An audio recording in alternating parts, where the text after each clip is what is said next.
ஐயா வணக்கங்க ஐயா. வணக்கம். ஐயா இன்னைக்கு நம்ம பார்க்கக்கூடிய நட்சத்திரம் ஆயில்யம். புதனின் நட்சத்திரம். ஆயில்யம் அப்படின்றது ஆதிசேஷன் அவதரித்த நட்சத்திரம். ம். அதனால இப்போ நம்ம காலச்சக்கரத்துக்கு 4ஆம் இடம் நம்ம சனி பற்றி பூசத்தை பேசும்போது நம்ம மார்புன்னு சொன்னோம். ம். அதில் இந்த ஆயில்யம் தான் மூச்சு காற்று போகக்கூடிய ஒரு இடம், லங்ஸ், ம். நுரையீரல். அப்போ எவ்வளவு முக்கியத்துவம் பாருங்க. அதனால் அது சர்ப்பந்தான் மூச்சை தம் கட்டுறது. ம். ம். அதனால தான் ஆதிசேஷன் இதுக்கு தேவதையாக வர்றாரு. இதுக்கு தேவதைகளே சர்ப்ப தேவதைகள் தான் ம். ஆயில்ய நட்சத்திரத்துக்கு. ஆயில்யத்தை பற்றி சொல்லணும் அப்படின்னா நல்ல டேலண்டட் அப்படின்னு சொல்லணும். ம். அறிவு சார்ந்த வேலைகள், அறிவு சார்ந்த திறமைகள். ம். இன்னைக்கு இருக்கிற அத்தனை டெக்னாலஜிக்கும் ஆயில்யம் முக்கிய காரணம். ம். அதாவது ஒரு விஷயத்தை பழச கிளறினா தான் புதுசு வரும். ம். பழசை தோண்டி தோண்டி ஆய்வு பண்ணி பண்ணி தான் புதுசு வரும். ம். அதுக்கு சிறப்பான உதாரணம் ஆயில்யம். அப்போ ஒரு ரீப்ராசஸிங், ரீசைக்கிளிங் இதெல்லாம் வந்து இவங்களுக்கு கைவந்த கலை. அதே நேரத்தில் ரியல் எஸ்டேட் சம்மந்தப்பட்டதில் நல்ல கால்குலேஷன், இந்த கணக்கு சம்மந்தப்பட்டது, ம். தாய்மாமன் சம்மந்தப்பட்டது, புதனுடைய ஆதிக்கம், இதெல்லாமே இருக்குது. இப்போ ஜென்ரலாக நம்ம பொருத்தம் பார்க்கறதுல நம்ம ஜோதிடர்கள் சொல்லிட்டு இருக்கிறது உண்டு. தோஷ நட்சத்திரம் பெண்களுக்கு அப்படின்னு ஆயில்யம் அத்தைக்காகாது அப்படின்னு சொல்லுவாங்க. அதுக்கு காரணம் வந்து அந்த மாமா காரகத்துவம் அங்கே ஒளிஞ்சிட்டு இருக்கு புதன். அதனுடைய தன்மையினால சொல்கிறது தான் அதனுடைய இது. பட் அதுக்கும் இந்த இதுக்கும் சம்பந்தம் இல்லை. அது என்ன அப்படின்னா, இப்போ மேஷ லக்கணத்துக்கு காலச்சக்கரத்துக்கு அது 4ஆம் இடத்துல இருக்கு. அந்த 4ஆம் இடத்துல சந்திரன் ஆயில்யமாக செயல்படும் பொழுது அது வந்து புதனுடைய நட்சத்திரம் தானே. ஆமாங்க. அப்போ புதன் வந்து காலச்சக்கரத்துக்கு 6ஆம் அதிபதி ஆயிடுறாருல்ல. அப்போ 4க்கும் 6க்கும் ஒரு கனெக்ஷன் இருக்குல்ல. அதையெல்லாம் பேஸ் பண்ணி எங்கள் முன்னோர்கள் ஒரு காரணத்தில் சொல்லியிருப்பாங்க. நம்ம அப்படியே எல்லாத்துக்கும் பயன்படுத்த வேண்டிய அவசியம் இல்லை. ஆயில்யம் என்பதில் வந்து என்ன அப்படின்னா, வறுமையில் இருப்பாங்க. பிறக்கும்போது கொஞ்சம் வறுமை, போராட்டம், பணத்தட்டுப்பாடு, யானை புத்திசாலித்தனம் இருக்கும். இப்போ நிறைய பேர் சாதிக்கிறாங்க வறுமையில் பிறந்து. நல்ல ஐஏஎஸ், ஐபிஎஸ், நம்ம அப்துல் கலாம் ஐயா படித்ததெல்லாம். இது மாதிரி சாதனையாளர்கள் எல்லாமே வந்து இந்த ஆயில்யத்தினுடைய தன்மையினால் பாதிக்கப்பட்டாலும் அவங்க அந்த திறமை வந்து மோசமாகாது. சிறப்புங்க ஐயா. ஐயா இப்போ அந்த ஆயில்யத்தில் பிறக்கிறோம் அப்படின்னா கர்மா ஏதோ வாங்கிட்டு வந்துருன்னு அர்த்தம். ஸோ அப்படி என்ன கர்மா இவங்க வாங்கிட்டு வந்திருக்காங்க? வித்தை தான். கர்மாங்கிறது வித்தை, புத்திசாலித்தனம். அப்போ அந்த கலைஞர்கள் பாருங்க எப்பவுமே எமோஷனானவர்கள். கலைத்திறமை என்பது இப்போ ஒரு படைப்பாளி, இப்போ நம்ம சினிமாவில் பார்க்குறோம், சீரியலில் பார்க்குறோம், கதை எழுதி உணர்ச்சிகளை கொட்டுறாங்க. அந்த மாதிரி உணர்ச்சி மயமானவர்கள். அதனால் என்ன ஆகுது அப்படின்னா, அந்த படைப்பு திறமைகள் வந்து மேலும் மேலும் அப்படியே அது அடுத்து என்ன பண்ணலான்ற அந்த யோசனையிலேயே இருக்கும். அதன் காரணமாக அதை வந்து தீர்க்க வந்தவங்க தான் இந்த ஆயில்யத்தில் பிறந்தவங்க. கலை திறமைகளை வெளிக்காட்ட வந்தவங்க. அதுதான் மெயின். இப்போ நம்ம நாடே எல்லாமே வந்து பார்த்திங்கன்னா இதிகாசமாகட்டும், புராணமாகட்டும், பழைய பெரிய சங்க இலக்கியங்களாகட்டும், பாடல்கள் வரிகளை தான் இருக்குது. அந்த கவித்துவம் அப்படிங்கிறது புதனுக்கு உண்டானது. அதனுடைய தன்மையை வச்சிருக்கிறதுனால அதற்காக பிறந்தவர்கள். அதுலேயும் மெயினாக நான் முன்னையே சொன்ன மாதிரி ஆதிசேஷன், சர்ப்ப தேவதைகள் அப்படிங்கிற ஒரு சர்ப்ப சாபங்கிறதையும் நம்ம கணக்கில் சேர்த்துக்கணும். சிறப்பு. அதாவது இப்போ தம்பதிகள் ஒன்று சேர்ந்து இருக்காங்க, பிரிக்கிறாங்க அப்படின்னா அது சர்ப்ப தோஷம்தான். ஒரு தம்பதி வந்து இப்போ அதே இப்போ ஒரு பாம்பே வந்து அதனுடைய கலவிகள் இருக்கும்போது அதை அடிக்கிறது கூட சர்ப்பதோஷம் அப்படின்னு எல்லாம் நம்ம சொல்ல கேள்விப்பட்டிருக்கோம். அப்போ அது மாதிரி இது வந்து ஒரு சாபத்தை இது பண்ணிக்கிறது. அதாவது ஒரு தம்பதியை பிரிக்கிறதோ அல்லது சொந்த பந்தத்தில் உறவுகளை பிரிக்கிறதோ இதுக்கு வருது. சிறப்பு ஐயா. இப்போ இந்த 4 பாதம் இருக்குங்க ஐயா. ஆயில்யத்தில் பிறந்த 4 பாதம் இருக்குது. அது கடக ராசிலேயே இருக்குது. ஸோ ஒவ்வொரு பாதத்துலையும் ஒவ்வொரு குணாதிசயங்கள் இருக்கும். ஸோ அப்படி இருக்கும்போது நம்ம அந்த 4 பாதம் உண்டான குணாதிசயங்களை பற்றி பார்க்கலாம் ஐயா. இப்போ முதல் பாதத்தில் பிறந்தாங்கன்னா எந்த வித குணாதிசயத்தில் இருப்பாங்க ஐயா? எப்பவுமே நம்ம நீங்கள் எத்தனை நட்சத்திரம்னாலும் எல்லாருக்குமே புரிஞ்சுக்கிறதுக்கு ஒரு விஷயம் சொல்கிறேன். எந்த நட்சத்திரமாக இருந்தாலும் முதல் பாதம் நெருப்பு தத்துவம், 2ஆம் பாதம் பூமி தத்துவம், 3ஆம் பாதம் காற்று தத்துவம், 4ஆம் பாதம் நீர் தத்துவம். இதை வச்சு தான் நம்ம குணாதிசயங்களை பயன்படுத்தணும். இப்போ ஆயில்யம் புத்திசாலின்னு சொல்லிட்டேன். அப்போ அந்த புத்திசாலியில் ஒரு ஆணவ குணம் நிறைந்த புத்திசாலி யாருன்னா முதல் பாதம். இந்த 2ஆம் பாதம் பொறுமையான புத்திசாலி. சர்வீஸ் பண்ணுற புத்திசாலி. இந்த முதல் பாதத்தில் பிறந்தவங்களுக்கு வந்து போர்க்குணம் பொறாமை அதிகமாக இருக்கும். அதனால் என்னன்னா அவங்க நிலையாக ஒரு தன்மையில் முன்னேற முடியாது. அது வந்து வளர்ச்சி சீராக இருக்காது. அதனால் நிறைய காலதாமதமாகிறதும் தோல்விகளை சந்திக்கிறதும் முதல் பாதத்தில் இருக்குது.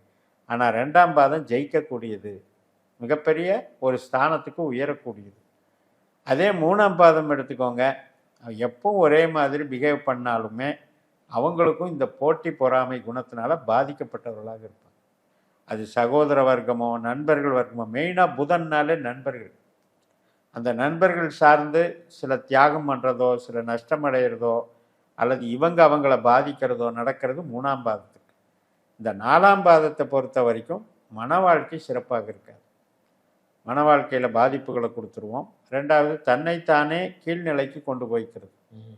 இல்லையா கண்காணாத இடத்துல போய் வெளிநாட்டில் வேலை பார்க்குறோம், சிவனேன்ட்டு வேலை பார்க்குறோம், இந்த மாதிரி ஒரு அமைப்புக்கு கொடுத்துரும் ஆயில்யம் 4ஆம் பாதம். இந்த 4ஆம் பாதம் என்பது வந்து லேட் பிக்கப்னு எடுத்துக்கலாம். சீக்கிரம் டெவலப் ஆக முடியாது, காலதாமதமாக பலன் கிடைக்கும், அதுலேயும் தனிமையான வாழ்க்கை கிடைக்கும், உறவுகள் நல்லா இருக்காது. இந்த 1ஆம் பாதத்தில் பிறக்கிறதுக்கு வந்து உறவுகள் வந்து சமமாக இருக்கும், பொருளாதாரமும் சமமாக இருக்கும். அதே மாதிரி 2ஆம் பாதத்தில் பிறக்கிறவங்க தான் சாதிக்க பிறந்தவங்க. 3ஆம் பாதத்தில் பிறக்கிறவங்க இன்பத்துக்காக தன்னை அடிமையாக்கி கொள்வார்.